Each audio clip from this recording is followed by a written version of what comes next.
This one time, I had an assignment, and I was sent to St. Petersburg, Florida, one of North America's great destinations. And why did I love that assignment? Because as a baseball guy, this turns out that this week is one of amateur baseball's great destinations. Inside over there, Tropicana Field, the home of the Tampa Bay Rays, for 4 straight days, for 15 hours a day. There are no rain delays, there are no lightning delays, just a ton of great amateur baseball. Names like Upton, both Uptons, Lindor, McCutcheon, Posey, all did their thing in the Trop. And bigger picture, this event has an amazing history. Nearly 2,500 players drafted, nearly 250 of them first rounders. You see, this week it all happens right here, indoors, the 2018 Perfect Game National Showcase. No more time at this gorgeous spot. Let's go indoors to the Trop.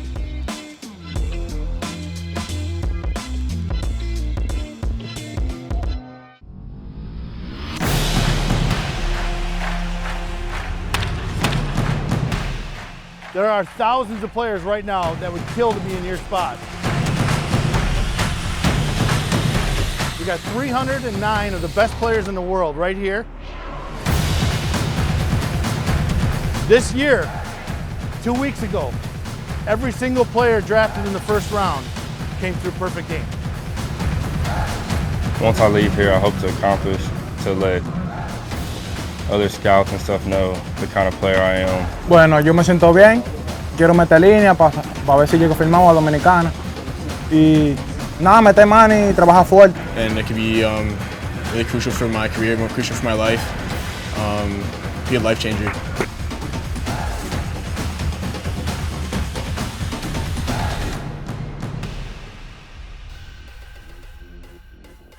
Inside of Tropicana Field, this is the ultimate destination within the ultimate destination. Perfect Games 2018 National Showcase. And this 2018 edition is loaded with athleticism. But why is it special? If you get the call to join Mike Trout inside of this room, well, it's unique and it's special and it's coveted. Because if you get this call to join Rizzo and the likes, that means you're one step closer to being a Perfect Game All-American. This is where the finalists end up, inside of this room. And over the next hour, we're going to get to know how they found a seat in one of these chairs, their skills, their athleticisms, their hopes, their dreams, their family members, their coaches. How did they get here? We're going to find out and get to know them. But we're going to start with 2 incredible athletes, not in one sport, but 2. Look, you can have a longer career playing baseball and football. I mean, and also you get to play just about every day and not once a week.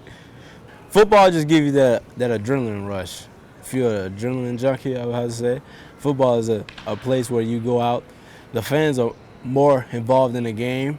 There's nothing like playing football in front of hundreds of thousands of people and just like hear them chant your name and all of that when you make a big play or something. I mean, in a game of football, one play can determine if you win or lose. But it depends on where you're playing baseball to see how much support and everything that goes with football. See, if you play in a place like Alex Box Stadium in Baton Rouge, you got the same type of adrenaline rush going on because you're playing in front of 12,000 people. I don't know where you're going to be playing baseball, but when I'm going to play baseball, I feel like I have the same adrenaline rush playing baseball as I will having playing football. No, not at all. 12,000 compared to 100,000? Yeah, but that's not even equal. That's like the away teams, moms and dads. But the difference between baseball and football is when you're playing football, you're in front of 100,000 people, but it's 11 people on your team doing different things, different moving parts. When you're playing baseball, everybody's focused on one person at one time, so everybody's looking at you, so I feel like you have a little bit more focus on yourself. You can't take a football player that just plays football and put him in a batter's box and tell him to swing a bat and get on base. But I feel like you can take a baseball player and put him on a football field, he'd be just fine. That's how versatile baseball guys are. You know that's true. You don't have anything to say behind it because you know that's facts. Great insights from these great athletes, great insights from this man, Perfect Games Vice President of Player Personnel, David Ronsley. We're better when we learn from you. You've watched these athletes for 4 days. It's a preview of the 19 draft. What big theme do we start with? Well, Darren, every class has a different theme. You know, last year's class was the big arms and some really very polished athletes. Then we saw that in the draft last month where they went. This year's class is different. This class has a lot of great athletes to it who maybe their baseball skills are a little on the young side. And Tyler Williams from Georgia would be an example of that. And then we have some really, really polished baseball players who aren't elite athletes, like a Tyler Callahan from Florida.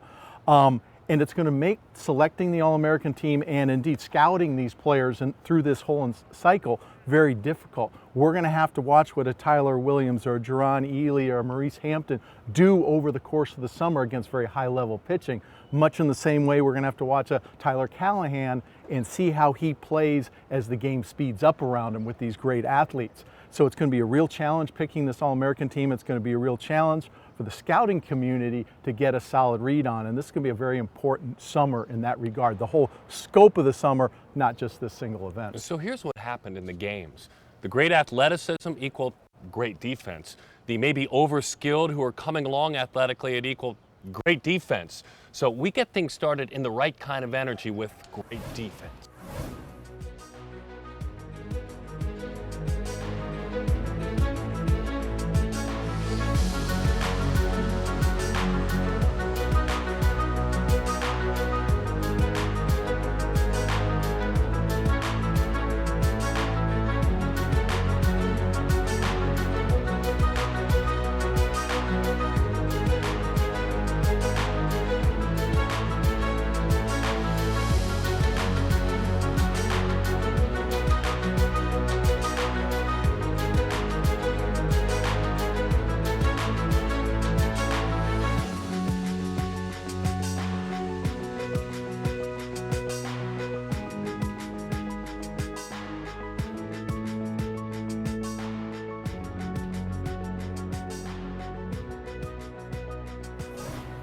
The arms, really interesting to take a look at, David. Before you give us some guys that really stood out, let me just give you some of the true numbers with regard to velocity. And we start at the very top with Daniel Espino, a great story that we'll follow up on in just a minute. He touched 98 miles an hour. Tyler Owens, a Floridian, at 96. Brendan Malone at 96 as well. Then you have about a dozen that clump together in that number of 94, 93. Some hard throwers, but not a tall task like we had last year. So let's get into those arms, and let's start with Espino because he is elite with regard to that velocity, but there's more to him. Oh, he's a fascinating young man. He's a Panamanian. Came here much like Nander DeSatis came previously from last year's All-American class to come to the States to get opportunities in baseball. And boy, is he going to get a lot of opportunities. When you throw 96, 98, and you repeat it over and over again, you're going to get a lot of opportunities. There's a lot of stuff that still needs work with his mechanics, his breaking ball, but that kind of arm strength where you can sit at 96, 98 for 2 innings, that's really special stuff. Brendan Malone plays his travel ball for the On-Deck O's. He's a UNC commit. We saw the big radar reading, but what else? Well, Brendan Malone's been in our top 10 for a long time. He's a very well-established prospect. What he did, he came out really amped up and excited, was pumping his 96s. He was throwing them for strikes. And we've seen him over long outings, where he develops the breaking ball, where he's working hitters. He's shown us before that he can be a pitcher and not just a big arm. And we saw the big arm, but I think we're all confident with Brennan that we're going to see a lot more as the summer progresses. One of the great personalities, Quinn Priester. He's a TCU commit. Right there on the Wisconsin-Illinois border is his hometown. We'll get to know him later on in the show. Scout him, please. Well, Quinn Priester, a very good athlete, a quarterback at his high school. But even though he only topped out at 93, he is the 3rd pitcher on my list. You mentioned the first 2. But Priester has an outstanding breaking ball that he throws for strikes. It's going to be a big league plus pitch, I think. He has that athleticism that I keep mentioning over and over during this show. And I just think he's going to keep improving as he goes to one sport and just continues to develop physically. Matt Allen, Sanford, Florida commit. Sully's got another good one. Yeah, you can almost say, oh, he's going to Florida. Well, that's no big surprise here. I don't know whether he's going to get to Florida. Because he's a mature young man. He's 6'3", 205. He's got pretty solid mechanics, and he's a pitcher who can just sit at 92, 94. And he's got a breaking ball that sometimes we struggle to classify him as a slider or a curveball, and it's just putting a word to it, but it's big and it's hard, and it's going to be a strikeout pitch at the next level, and hitters here had no chance with it, and I think that's going to stay that way in the future. Kendall Williams, Corbin's got him coming to Vanderbilt, Olive Branch, Mississippi, his hometown. Well, 6'6", 200 pounds, and we're talking about severe angle to the plate. He's 6'6", he's got a pretty tall delivery, and the arm slot is right over the top, coming straight downhill. It was very consistent, 91, 94. You can dream on him. He can spin the ball. It doesn't have the power that his fastball has yet. Again, we're talking about a 6'6", 200-pound athlete who's just going to keep getting better, and that plane to home plate and the extension he gets, special stuff. David told you about Espino, coming from the Premier Academy, Georgia Premier Academy, but moving from Panama.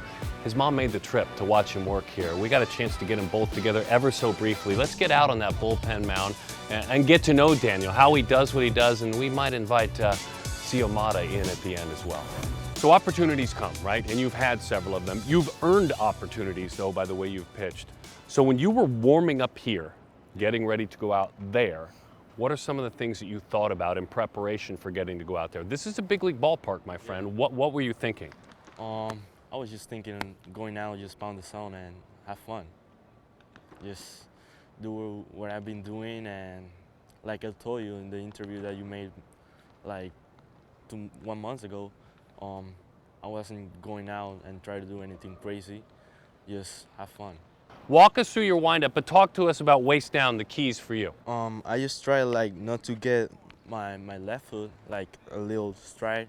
I just get a little one, because I feel like if I do it a lot, I get off balance. So I come here, the stride, then I get up. Obviously balance is the main thing.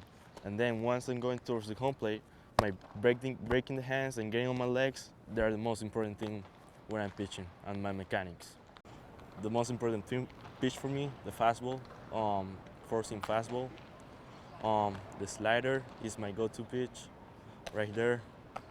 My curveball, the changeup, and I'm starting to throw the two-seam. So it's good to incorporate that pitch, because you know he had that sing on it. So that's all. He said when we had a conversation earlier that you were the loudest one in the stands and you always supported him the most. What were some of the things that you would say to him from the stands?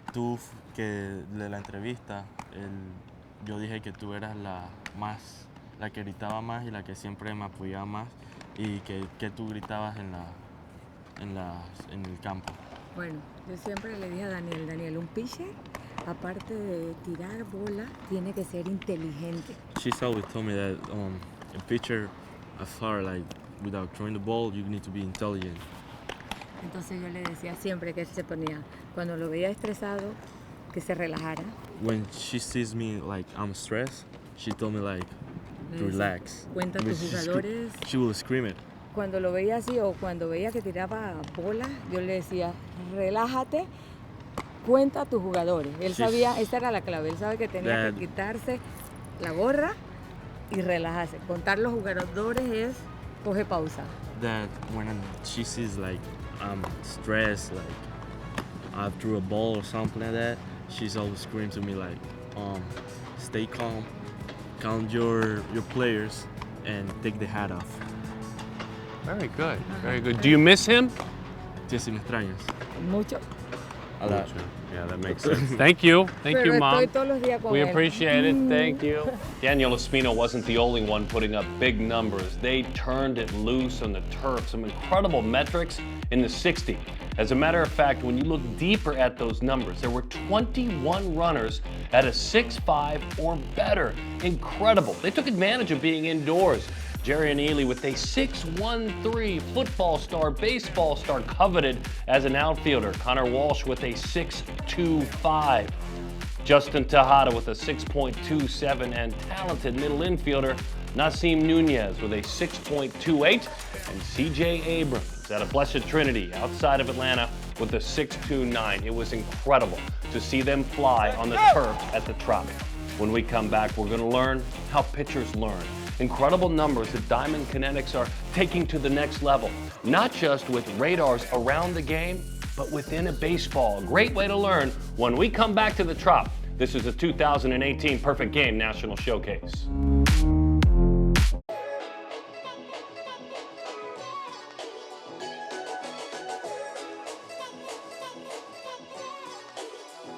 What is it? It's the vibe of life well lived, and it's happening right now in St. Pete Clearwater. 35 miles of white sand bliss and 1,000 ways to have your best day ever. Plan your getaway at visitstpeteclearwater.com. We have a sensor inside of the baseball. It's the same sensor that we put onto our swing tracker hitting sensor. We basically take the core of a baseball out and put our sensor inside, and it's wound just like a Major League Baseball. So two most important, I would say, are velocity and spin rate, two real measuring sticks for pitchers. But we can also get extension on the pitcher, how far out front they're releasing the baseball, as well as some timing metrics. And you can also use the pitch tracker app to chart bullpens and as well as take video of the pitcher as well. You know, it's instant feedback for pitchers. That's some metrics that are really hard to obtain elsewhere, and used, you know, for a lot of the teaching side when you start talking about pitch design or pitch crafting, to try to really figure out how to maximize their pitches, both velocity and spin rate wise. So it connects via Bluetooth with your iPad or iPhone, and to turn it on, you simply just flip it up in the air, connect it via Bluetooth to your iPad, your iOS device, and then you're connected just like an earpiece or a Bluetooth speaker.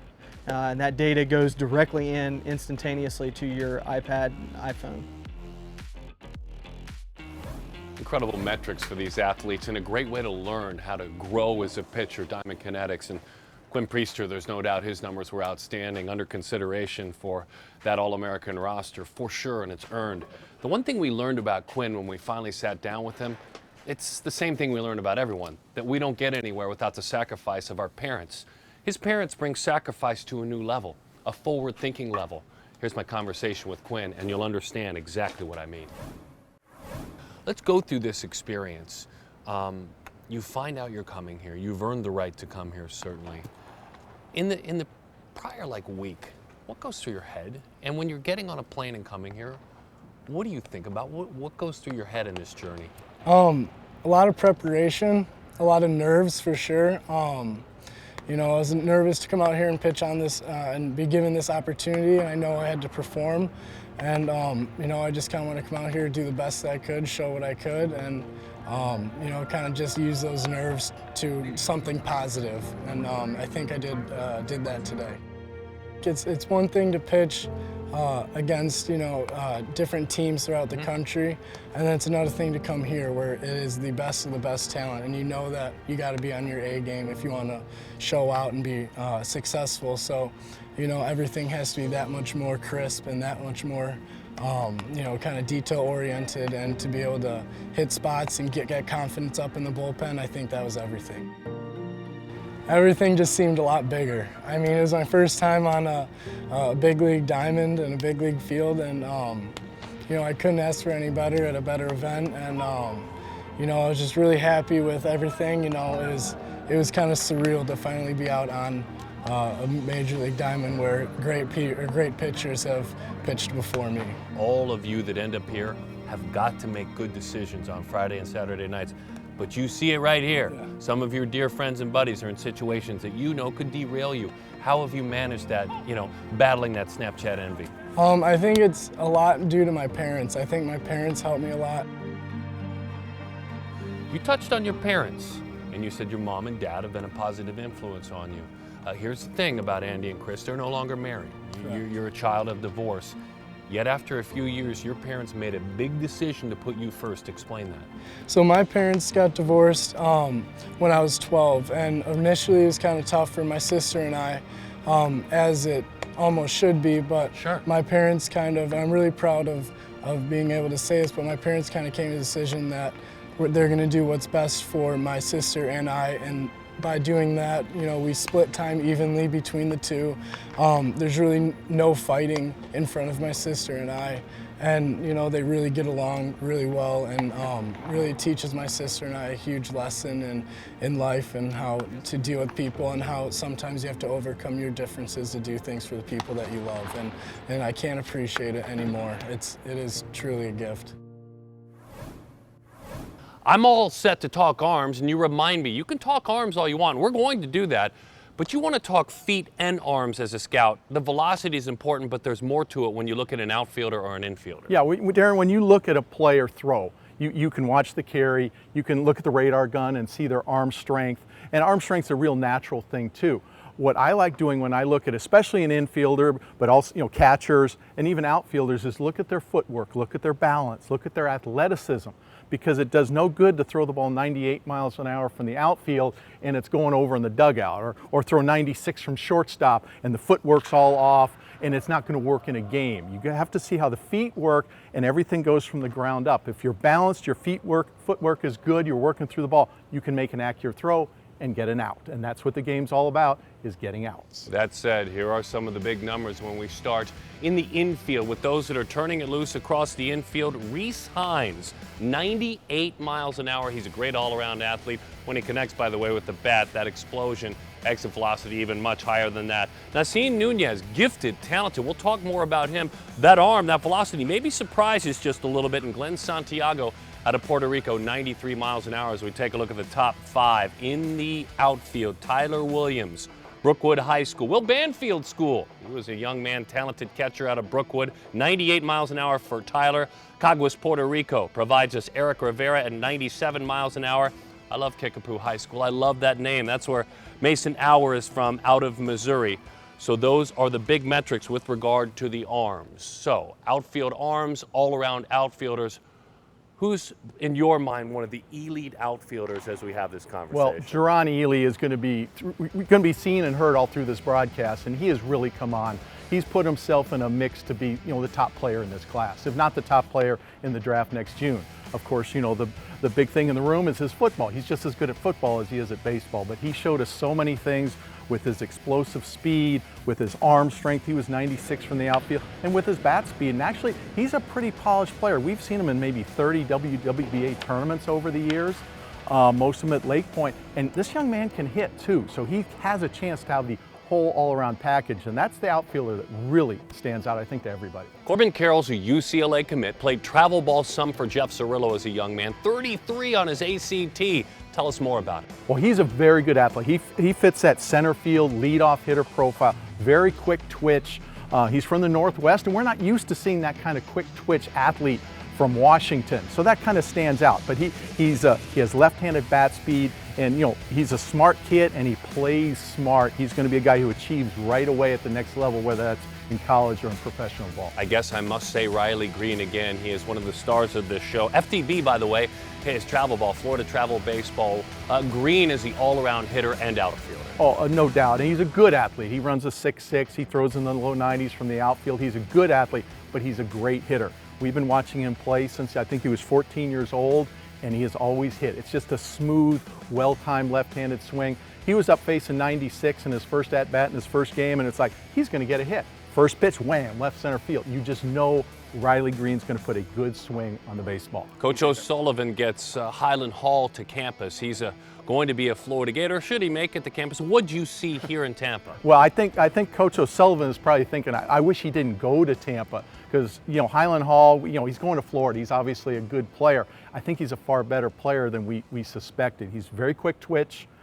He has got some of the best right-handed bat speed here. You know, it's a little young in some of the mechanics and timing, but the athleticism is so good. He's a 6'5" runner. You know, he's going to be a guy that scouts really fall in love with. So there was dominating pitching in this event. We've already documented that, but when we come back, we're going to get the bats out of the bat rack. There were some hitters that got it done and impressed guys like David and the scouts as well. It's all the offense as we roll on from the 2018 Perfect Game National Showcase at the Trop.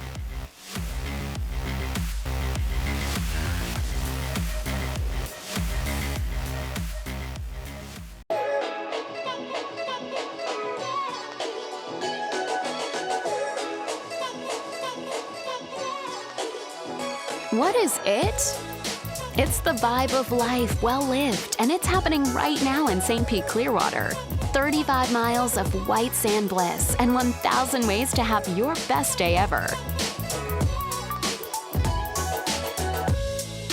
Plan your getaway at visitstpeteclearwater.com. There were 2 home runs at the Trop in the 18 showcase, both on the final 2 nights. Michael Dixon, Berkeley, California, San Diego commit. Oh boy, did he have a great event. Hayden Travinsky, LSU commit, part of the Canes program, Airline High School. How appropriate. Take a ride on that one.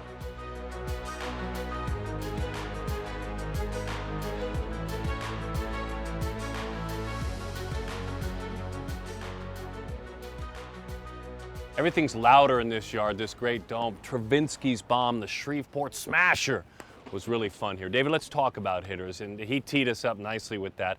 Let's start with just pure bats. We'll do some pure bats and we'll do some power. Let's start with the pure bats, and I think you're going to tell me Riley Green is where we start. There is no pure bat than Riley Green from Haggerty High School in Florida. You know, we sort of classify hitters, different grades and everything, different groupings. He's in a group of 1 at the top of this class as a pure hitter, and we have such a deep track record on him. We've watched him grow from, 5'11", 160 pounds to a 6'2", 195, and the bat speed increases, but he's always had that ability, regardless of the pitch type, regardless of the count, to square up the baseball. And now that he has man muscles, the ball travels, but he's the kind of guy, instead of winning a home run championship, you can say that might be a batting title guy down the road. Judson Fabian out of Ocala, Florida, plays for the Scorpions travel team. He's a Florida commit like Green. Yeah, and Judson is the kind of hitter, he doesn't look big and physical like that, but the ball comes off his barrel differently. He has such strong hands and such an in-sequence swing, much like a Riley Green. He barrels balls up, but there's a lot more power there than you'd think, and he's going to square balls up, and they may not be 440-foot home runs, they may not be Giancarlo Stanton home runs, but they only need to go 330 feet in some parts, and he squares the ball up so strongly with those strong hands. He's going to hit both for power and average. C.J. Abrams led off this showcase in style with the triple. It was a thing of beauty into the gaps. This young man is an Alabama commit. He recently did that at the high school showdown. What a sweet swing. Oh yeah, it's a sweet swing. It's a high average swing, but when you take his 6'2" speed and the quick twitch ability with the barrel, he's going to be a guy that you look up, oh, he's hitting 40-some doubles or 15 triples. He's going to hit a lot of triples in his baseball career because he combines that bat speed and that slashing high contact swing with that speed, and he's going to be that doubles, triples guy, I think, who has a dynamic effect on the game. And maybe the power will come later like a Francisco Lindor did, but I think he's starting off as that type of hitter. Providence High School, a previous champion of Perfect Games High School Showdown. They produced Tyler Callahan. He's a South Carolina commit. Well, I mentioned Callahan earlier as one of the highly skilled players who's not an elite athlete, and we know that because he has been in so many of our events.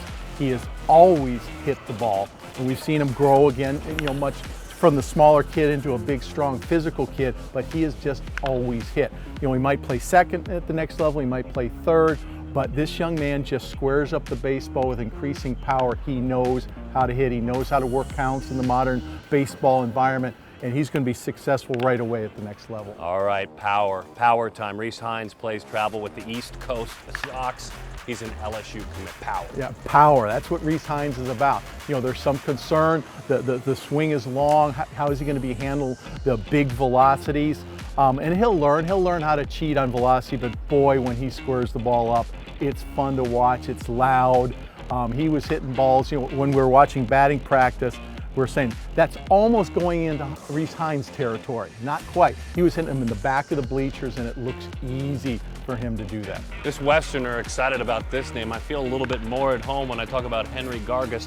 He's out of Yakima, Washington. He's a Stanford commit, going to play for Coach Esther. Yeah, and Henry's been a prominent player, especially in the Northwest, for a long time. He's a physically mature kid at a young age, and he really put on a show here.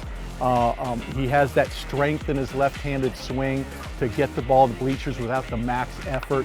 It's a short enough swing. He's not a big physical. Reese Hines is a long athlete with long arms, And Gargis is a strong, compact, 6 foot, 200-pound hitter with the shorter arms who's going to get that barrel to the ball quicker, and the strength is there to drive it. You've been dreaming on Garrett Frechette for quite some time. I know you've been standing up for his cause for a while. He's a San Diego State commit with the San Diego Show travel team, and now all of a sudden everybody else is seeing. Oh, yeah, I first saw Garrett at a regional show, Perfect Game Showcase between, I believe, his freshman and sophomore years. He was like 6'2", 170 pounds. And I love the swing. You could really project on the swing.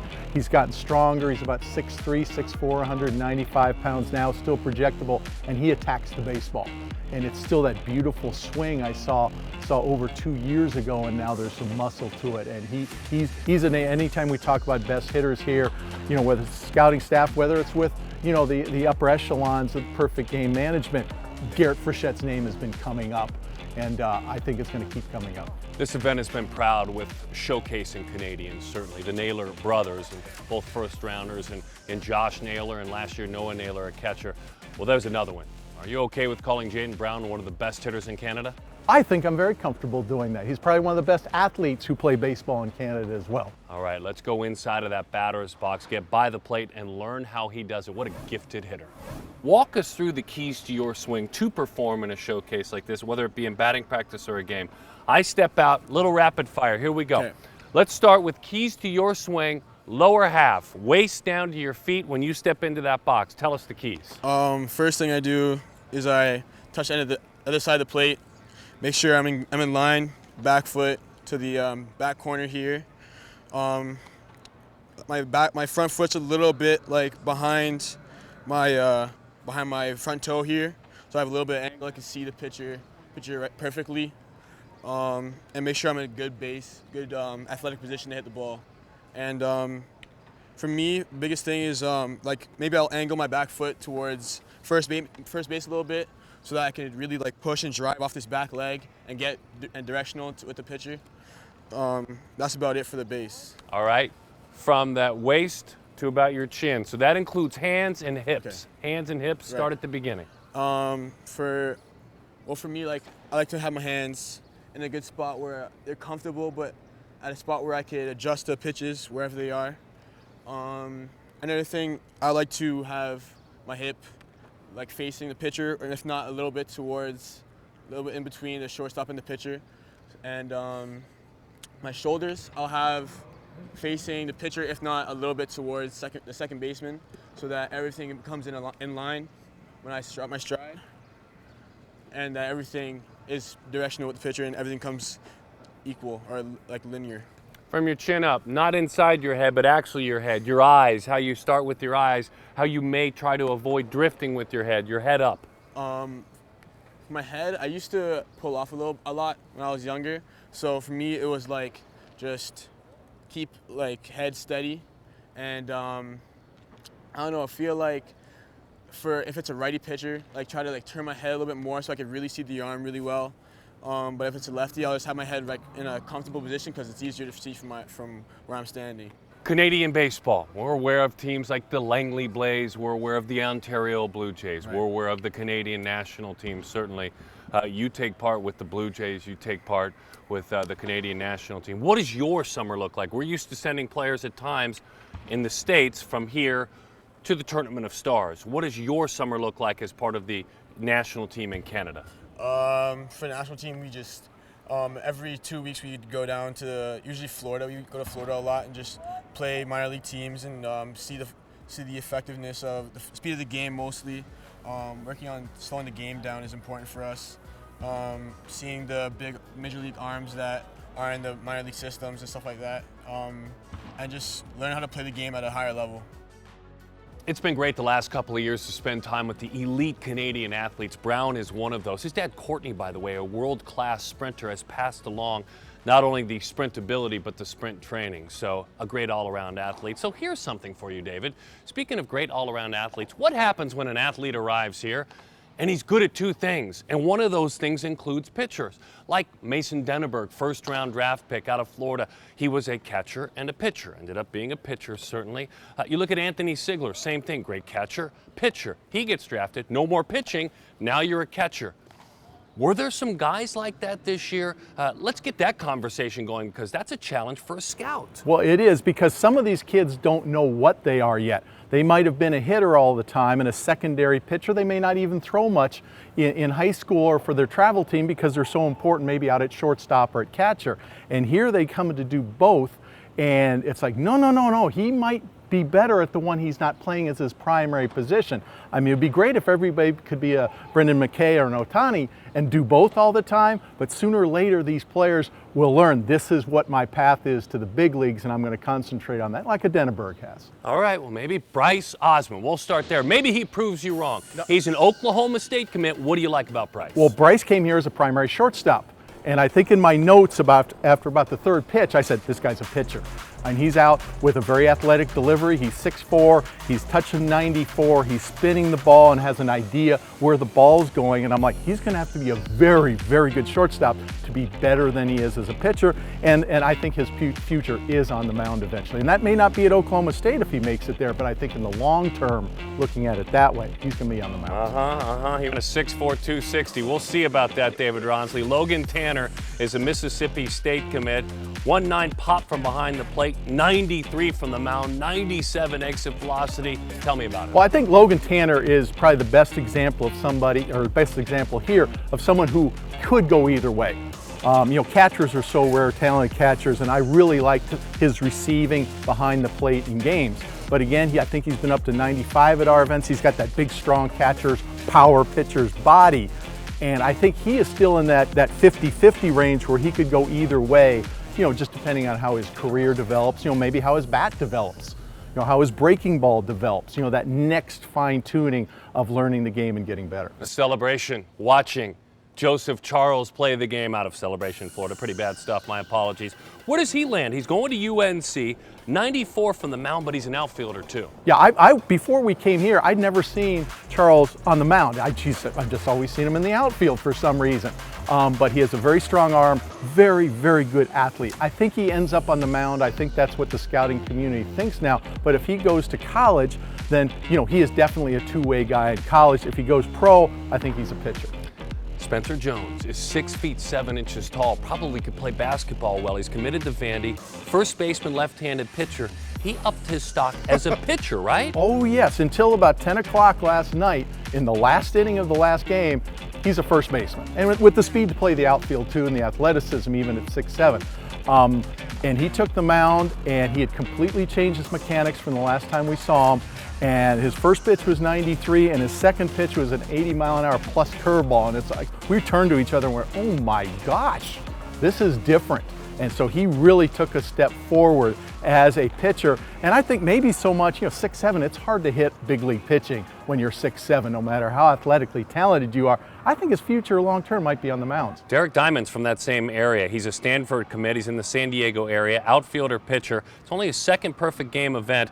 90 on the infield, 93 on the mound, 6'7", 160. My favorite name, Derek Diamond. I think Derek came here as a primary pitcher, and I think that's where he stays. But the first thing, they did drills before they played their first game. And I didn't, as you said, he'd only been to one event previously. I'd never seen him, and I saw him out in the middle infield saying, wow, this guy's got some actions and some athleticism. And as you know, pitchers who are the best athletes, you know, that's gonna help them as pitchers. So I don't think Derek's gonna do anything in the middle infield long term, but that really, seeing him play the infield really heightens the interest, his value potentially in the future as a pitcher. Let's stay focused on Diamond. We were thrilled to have MLB.com's Danny Wexelman stop by. She focuses on the amateur game as well as anyone does. She gets down on that outfield turf. It's a fast walk and talk. Here we go, Danny and Derek getting it going. Oh, how are you? I'm doing great. So you're from California and we're in Florida. How's the weather treating you? It's all right. It's the heat's not too bad, but the humidity is making me sweat like a pig. Yeah, my hair is not cooperating. If you weren't at Perfect Game National Showcase, what would you be doing? Right now, I'd be at football practice, so sorry, Coach Baldwin. Sorry, Coach.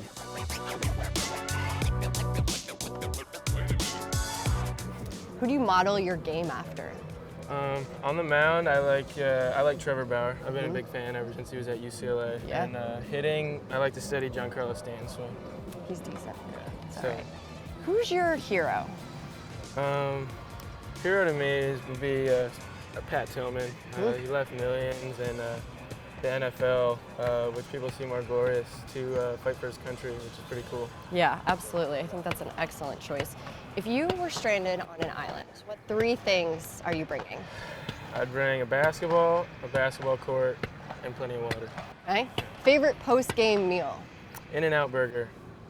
Animal style. Animal style, That's West right. Coast thing. Yep. If I took your phone right now and looked at your most used emojis, what am I gonna find? It'd be the prayer emoji, but I just found out it might be a high five emoji. It might be the high five emoji. I don't know anymore. What's the last song you listened to? Kanye West, Ghost Town with Kid Cudi. Finish the sentence for me. I love baseball more than. Anything. If you could have dinner with someone, past or present, who are you choosing? Derek Jeter. I was named after him, and just always been one of my favorite players. What's your last meal? Oof. Steak and lobster. Pretty standard. Standard. But Classic. Every time. Yeah, Can't good go every wrong time. with it. Nobody can be mad at me for that. You had a busy summer, like super busy. What are you working on to make your game even better? This summer I'm working a lot on pitching. It's pretty cool. I really feel like I find something new about myself every time I pitch. So yeah, figuring stuff out like that, it's pretty cool. Something nobody knows about you. I might be better at basketball than baseball, but a couple of my friends may know that. There you have it.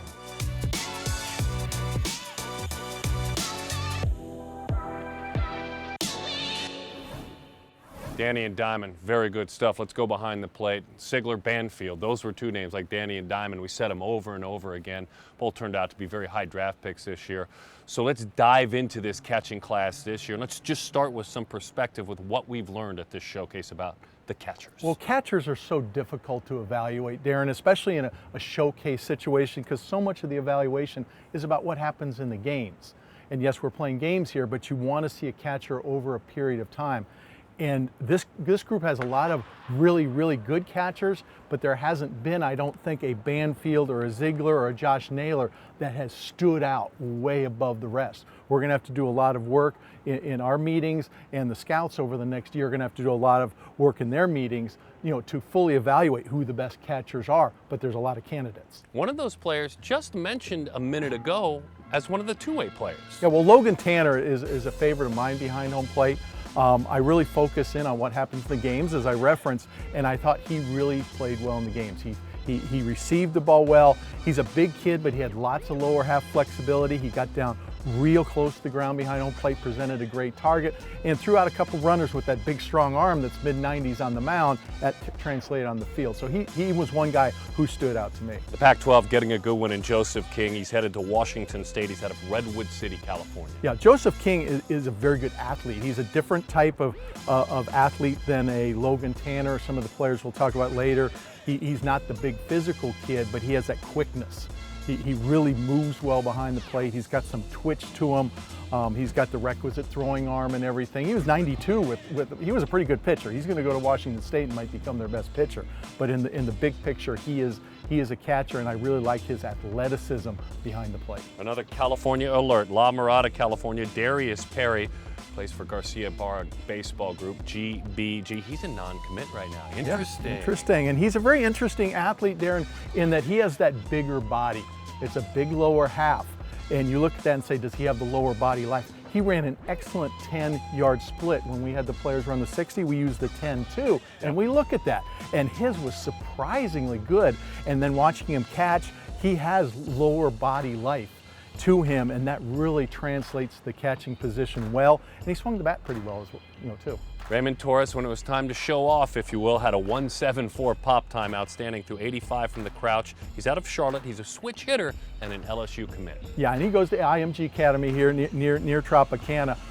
He is the one who physically stands out at the position for me, because the arm strength, the quick twitch ability is there. We're going to have to see him hit more. As you said, he's a switch hitter.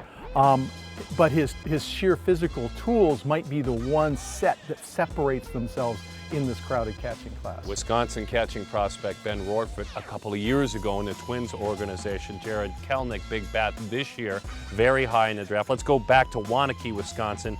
Nathan Stevens, you like?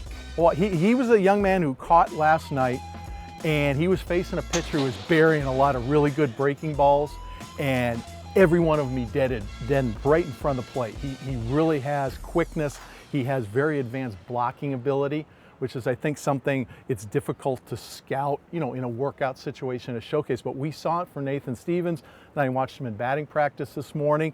Left-handed hitter, that's always an advantage. And he really looked like he had a chance to hit as well. So he's a guy I want to see more of this summer, and he could end up being a very good one. Great stuff, David. Catchers will tell you they love catching this elite pitching in Perfect Games National Showcase, especially a guy like Brendan Malone, who we talked about earlier.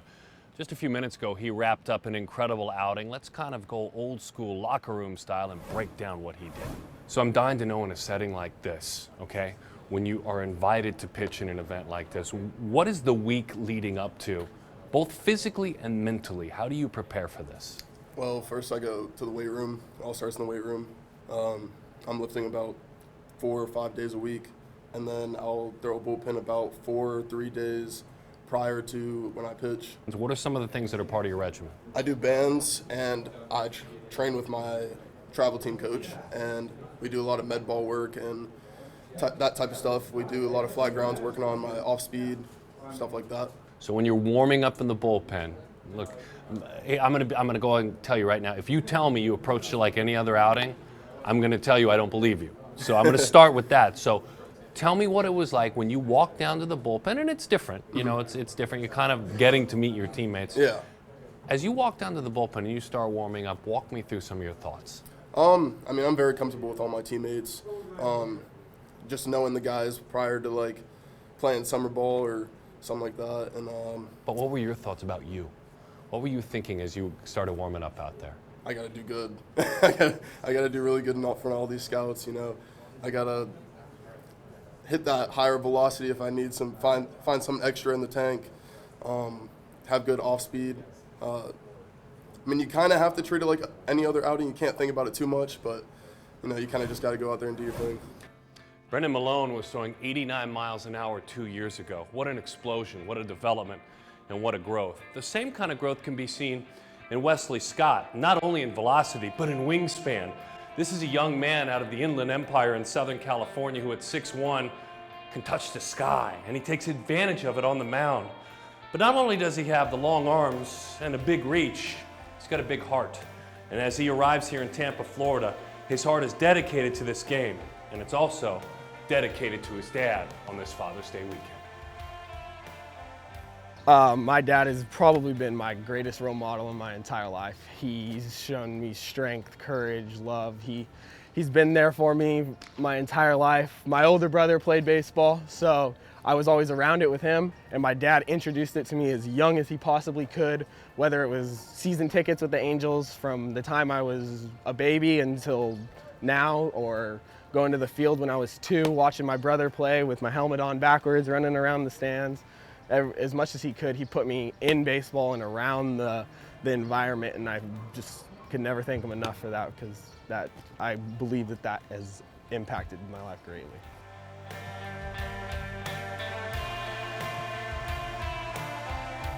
You put this on your questionnaire. Light in a dark place. Read that again to me. Light in a dark place. Light in a dark place. Tell me why you said that. That's kind of a mainstream slogan for a Christian, is sort of a light in a dark place, but I think it kind of goes so well for him. So my dad is diagnosed with stage 4 esophageal cancer, which spread to the liver, back, hips, and shoulder in the last year and 6 months now.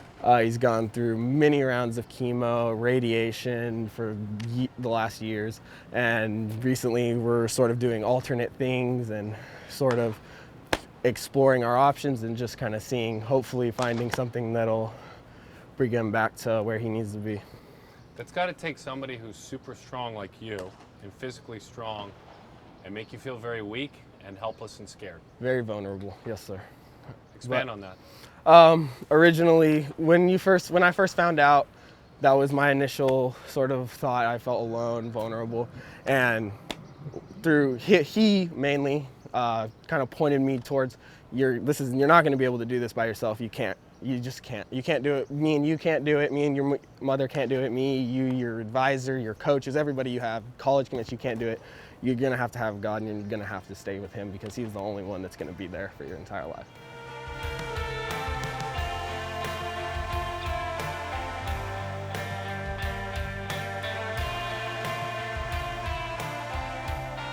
It's his joy and it's my joy to play. I feel I play better when I'm in front of him. I love playing in front of him. He loves watching me, and that's kind of my hope. Well, you could see the strength in the Scott family. Wesley's mom, Deborah, was here. What a pleasure it was to spend time with that athlete and his mom here, and certainly we'll always be thinking about Dad. Look forward to seeing him at the ballpark. David, I think it's great with this event, the evolution of the middle infielder. We got to the big, tall middle infielder about a generation back, and now we have evolved back into the athletic. The great athletic middle infielder where size is something that comes into question, but not a bunch. Xavier Edwards, first-round pick, Padres this year. PG alum. Nick Allen 2 years ago. Everyone thrilled about him. He goes to the Oakland A's as a high draft pick. So here we are with those middle infielders, and they can stand out. They've got to be able to hit a bit, but with their gloves. Oh, no doubt. It's a nice, everybody looked like Carlos Correa playing shortstop in the big leagues. That would be wonderful, but they don't. And I think the real defender here that stands out in the same way that an Allen or an Edwards did is Nasim Nunez. He's about 5'9", 150 pounds. He threw 95 across the diamond. You're going, how does that arm strength, happen in somebody that size? But it does. But what Nasim does best is he's that same type of athlete that Nick Allen and Xavier Edwards are. He's always on balance. He's very quick twitch. He can make plays up the middle. He can make plays in the hole, make plays charging in, and it's just the package of a future big league shortstop in Nasim Nunez. Oh, and he's a switch hitter who can hit a bit too. Christian Cairo's dad, Miguel Cairo, long major league career. He's an LSU commit. Not too far from here is where he lives in Clearwater. This young man can pick it. Oh yeah, he can pick it, and he's not. I don't think he's going to be like his dad. He's not. His dad was kind of physical and developed some power later on. This kid, we're not worried about the defense. The defense is absolute top rate, and that's why we're talking about him right now. He's going to have to get stronger, but he has that special ability and balance and the instincts that he got from being in big league clubhouse and growing up on a big league field that makes him a special defender. Florida Travel Ball, FTB, Tyler McKenzie. He's a Vandy commit. Tell us about him. Well, Tyler, of course, I had a brother who was a perfect game All-American, one of the best pitching prospects in baseball with Cleveland. This is a different type of athlete. But what stands out about Tyler right now is he has improved so much in the last year. Last year when we were watching him, he weighed 140 pounds. He just wasn't physically strong enough to do things on the baseball field yet. He's still only 160 pounds, but the difference in his bat speed, the difference in his running speed, you can just see that physical maturation underway, and he's going to keep getting better. And it's going to be fun to watch. He may not be the polished product out of high school physically, but he's going to reach it. Alpharetta, Georgia, C.J. Abrams is a Bama commit. He is also a special athlete. We've seen him so much, being from Georgia at Lake Point, he's always playing there. He's an all-around athlete, and a 6'2" runner. He can hit. He is one of the elite players, position players in this draft, and I think he stays at shortstop. There's always a haven for shortstops who can't. They can go out to center field and be really good defenders. I think C.J. Abrams is so athletic that he's going to stay at shortstop. Bobby Witt is special. He has been near that top or #1 spot for a long, long time in this class, and he's such a unique athlete and so physical that maybe he's a great shortstop, maybe he's a great second baseman. Yeah, and I think Darren, he can play shortstop in the big leagues with his present tools and skills, and he's played so much baseball. I watch him at both positions because especially it showcases you play a lot, and he has such natural instincts for second base. He can be a good big league shortstop. I think he can be a great big league second baseman. The things he does with turning double plays, with applying tags, with taking cutoffs and making those throws with the plus arm strength, those are things that can make him a defensive weapon at second base as opposed to just being a good shortstop, a good big league shortstop, one of the best 30 shortstops in the world. I think he can be better than that at second base with those tools and instincts. Those last two guys, Abrams and Witt. Let me pause on baseball for just a minute and talk about Generation Z, because we know, as a Gen Xer, and Gen Zs are my kids, they see the world differently. They have taught us so much. So we figured, let's get 4 of the best in the top 10 in the country. Let's get Witt and Abrams. Let's get Hunter Barco, talented pitcher, and get Jaron Ely, who we've heard a lot from earlier in this show. Let's get them together. No baseball talk in this one. Here we go. Coach Bo reached out to me and talked to me on the phone, had me go up there and visit them. And then I just love the campus and the coaching staff. And it's close to home, so not too far. What about you? Oklahoma's always been like my dream. My parents went there, 2 of my sisters went there, and I've grown up going to the games. It's only 2.5 hour drive, so it's close too, so it's kind of like close to home.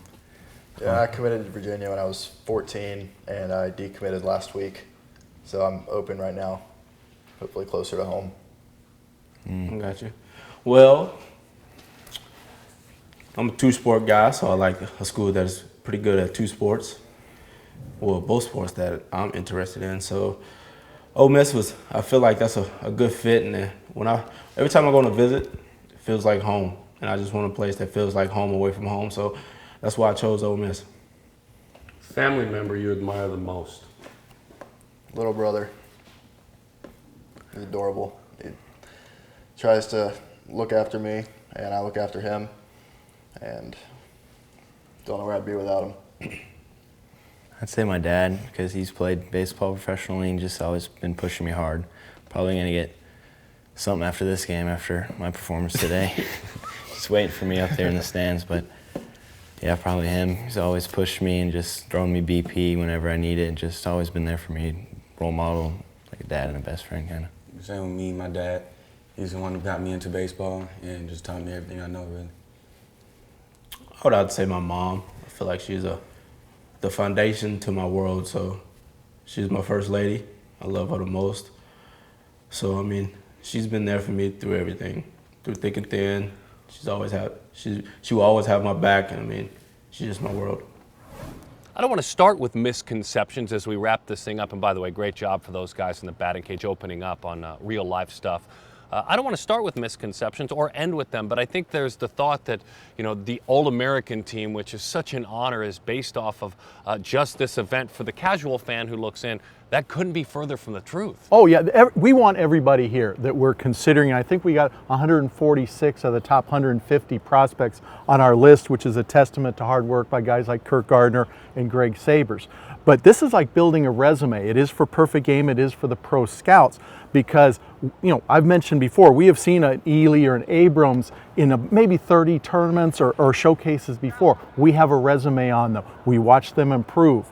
And in many ways, this event is the raising of the Broadway curtain on this class for the scouting community, the scouting directors, the national cross-checkers, to start seeing these players. But in terms of an All-American selection process, no, that's been going on since these kids were freshmen and sophomores, and this is literally one of the final steps before that. But they were invited here because we knew about them, remember that. Yeah, really exciting event. And thanks for hanging out with us. It's a busy summer. We're excited about it. MLB.com is the place. The day before the All-Star game, we will sit down right there at Play Ball Park in Washington, D.C. Excited about that. David and I will unveil the All-American roster. And of course, keep an eye out for when that officially is released. We'll put it together that day. The release will bring the roster to all of you. And then it's celebration time, and it's time to get ready, certainly for the All-American Classic, August the 12th. 8 p.m. Eastern, MLB Network. We are honored again to have that game on that place, and certainly an honor to put that all together. So that's a wrap. Getting to know these great players, we want to thank all that got it together, our great production team, the folks and the scouts with Perfect Game who make this possible, and certainly the Tampa Bay Rays organization and here at Tropicana Field as well. We'll see you all summer long at the ballpark. He's David, I'm Darren. Enjoy the games.